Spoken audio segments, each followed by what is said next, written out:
I will say this for the women who are requesting certain things from men, like an 8 bedroom house, it's because they didn't grow up in one. They grew up in a modest three bedroom house, but they want eight. They didn't grow that. So I think they're trying to set a bar without setting the progress steps to kind of get to that point. And you can't do that alone. I think when most people, like probably attest to probably Amir's experience, most women still live at home when they're virgins. Still living at home. They're not living, with their girlfriends or their boyfriends shacking up. It's a completely different mindset and kind of goes back to what I said earlier. Yeah, we're y'all kicking y'all kids out. So they're out here doing anything, anything and everything. You know what I'm saying? Experimenting with the world. And sort of there is no covering. That covering is lost once they leave your house. And then we try to kind of dictate terms to them once they're no longer under our covering and no longer within our reach. And I think that becomes even a greater problem. And I don't think a lot of people are ready to have that kind of conversation.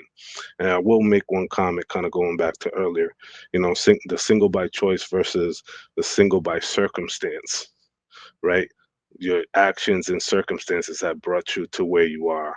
It's not by choice. So I think we need to revise that. And I think we need to have a cultural mind shift around single by choice and really single by circumstance. I yield. And am a 38-year-old woman. Yes, I am 38 years old. I just turned 38 a few days ago. I have no shame in that. I love myself. I love my body. I love everything. I love my mindset. Listen, I'm grateful to be here another year. But I'm 38 years old. I don't have a husband. I'm not married. No, I'm not. Have I been engaged? Yes. Have I had boyfriends? Oh, for sure. But I'm not married. Okay? I am not married. I've never been married. Okay? I don't have any kids. Yes, I don't have kids. Okay? Once upon a time in my 20s and early 30s, when I would tell people I don't have any kids, it was, they would glorify it like, oh, girl, don't ever have kids. But now the closer you get to 40, people are like, what's wrong with you, girl? What you waiting on? I'm tired of seeing these posts about, oh, you're 36 years old and you don't have a man yet. You're undesirable. Oh, I don't want you. The other man didn't want you. I don't want you either. I'm single by choice. By choice. Because let's just be honest, right? If you are in the dating field and you're a woman right now, single in the dating field, there is a gender war that is literally going on right now. And you could very well be a sane individual, but because you have met a man who is broken and has been scarred by multiple women that he was supposed to be with, he's going to come in and not know how to treat you or handle who you are. He sees that you're healed and it's going to trigger his demons. So he's going to automatically feel like this is too good to be true, and he's going to end up self-sabotaging or just overall sabotaging the relationship. That's just kind of what's happening out here. Yeah, I just want to point out something that she's making a statement about, the men being broken and this and that. The men that she's talking about is Future. She's not talking about Larry, what I'm saying, the mechanic own shop. She's not talking about George, what I'm saying, the dentist. Like let's be very real about. And then also she also lied. She says she had boyfriends and she says she's been engaged.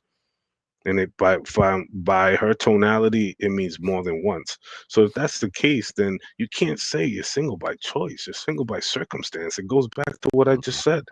Louis, she don't want them. So, so why does it have to be something wrong with her? Because she's saying that I don't want these men. I don't want No, that. I like. Listen, when she says But single but, by but choice, hold on, hold on, hold on, I was trying to hold get on. Ash. I was trying to get Ash in there, y'all. Yeah, hey, but Angie, it is something wrong with her. Her whole first I was trying to get Ash in there. five. Biz. Baby, y'all don't know nothing about that woman. So the fact that you're saying something wrong with her lets me know how you feel Yeah. about yourself. To be quite honest, Well, no, I'm going off of what she said. What she said out of her own mouth is, "I'm happy with myself. I'm happy with my body. I'm happy with." That's coping. That's when you say that out loud before making that statement in reference to this. We That's listen to she's her. literally coping. She's not No. coping. You don't know what she's doing because you don't know the full context of it. You don't know her, so you're assuming based off your own biases. Is what I'm saying. No, it's not a It's bias. not reading It's me body language. listening to what she's saying. Saying for what she's saying. Why does it have to be something negative? I could tell you why. I'm not saying it's something negative. All I'm saying is that she's the words that she chose. She was intentional about that. Everything that she said, she's intentional about what she's saying. If you start off this conversation with this context of, oh, I'm happy with my body, I'm happy with myself, and then you say that you don't have any kids, you're not married, you want to be married and have kids, but you just pointed out what it seems like what you think may be wrong with you, what somebody might have told Why you would you make that's wrong with you. So now I have to acknowledge this in order for me to cope with myself and then blame the other person. To me, that's what it sounds like when I'm listening from the subcontext of her choice of words. All right, let me get Ash in there, y'all. Let me get Ash in there. Go ahead, Ash. What were your thoughts about the video? We talking about the topic is the uncomfortable truth about women over 40. We talked about when women say single by choice versus a woman saying she's single by choice but still has the desire to be married. You heard a little bit of dialogue. What are your thoughts about everything? Honestly, I could get Viz's point of view and Angie's. From a woman's perspective, though, sometimes we could get in this selfish state, and I don't really necessarily think that's a bad thing to be in a selfish state where she's just generally just happy with herself. Like overall, she's just happy and she's enjoying her peace. And sometimes you could want to get married, but at the same time it's just like, all right, I also want my peace, I also want my freedom, I also want these other things. And to kind of add on to it, I don't necessarily feel like it's a bad thing. We saying like it's something wrong with her. I don't think there's anything wrong with her. I just think she's content where she's at, but at the same time maybe in the future she wants to get married, but she's not willing to give up, like I said, some freedoms or to maybe change some things about herself. So that's why I said I could kind of like get it on both ends of the spectrum, and I don't really think there's nothing wrong with being in your 40s and single. A lot of times when we're young, we skip out on that single stage in our life and we just, listen to what everybody's saying. It's just like, oh, yeah, just get married, have kids, do this.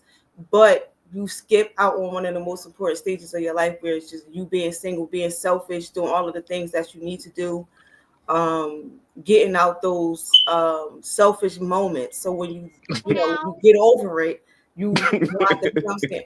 What's so funny about that, Viz? I'm serious. You need that selfish stage in your life when you're young and get all AKA fuck random people. So wait, hold yeah. on, So in other words, just hold get that whole stage out of it. Why is that? Hold on, y'all. Hold on. Why Hold on. One mic, y'all. One mic.